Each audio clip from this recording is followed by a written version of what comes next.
But I spoke today to a labor group, LACLA, Latin Labor Council of Latin America. And so it's both the same with governance and government, and the same with labor, is that the people are not engaged. Well, the president did that, and he ran a campaign that was a national campaign that was the national grassroots, did touch the imagination and did raise the hope of the country. And so the great thing is that once somebody does it, we hope that it can be done again. But it really is, though, the question of engagement and leadership. Now, on the question of money, I'm going to say to do what, essentially? To participate, to understand that there's not a lot of money being wasted in Sacramento. There's some waste, but that's not our problem.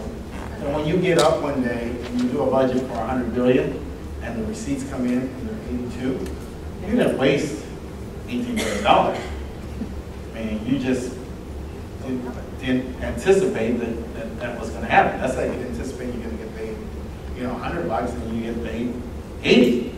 You didn't waste $20. You just didn't get that money, and now you've got to figure out how to balance. You still have your same costs. Your costs are still set.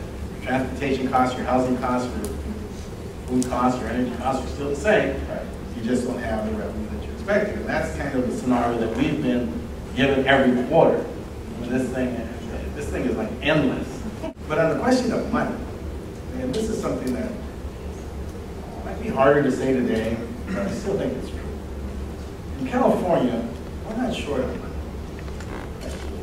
Even on the worst day, we're still the 8th largest economy. That means there's 220 nations behind us who wish they could be us. Who wish they had $1.4 trillion of economic activity, who wish they had a diverse economy, who wish they had a very solid, stable, mostly skilled, mostly educated workforce, who wish they had our public education system, which they had made the investments we made 50 years ago on infrastructure. It needs to be maintained and nurtured and reinvested, but wish they had all those things. So California has money. We've got 10% of the population, but half of America's billionaires live in California. We're 10% of the population, and 25% of the millionaires choose to live in California. But the fact of the matter is that there is money in California. It's a question of whether or not we choose to organize it, and how we prioritize it, and how we determine who pays. We're one of 2 states, I think, that doesn't do oil severance tax. We decided that we were going to tell people, even though for 25 years, 35 years, we paid a vehicle license fee, we all paid it, we went, we registered our car, paid our fee, and we lived with it. Then we said, oh, no, the car tax is horrible. Give the people their money. Give them their $200 or $300 or $400 or $500, depending on what car you drive.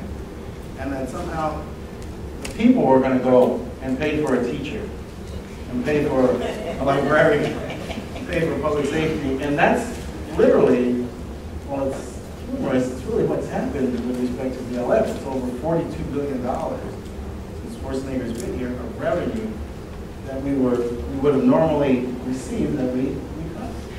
And so I would say still, even today, that there's plenty of money in California. It's a question of how we organize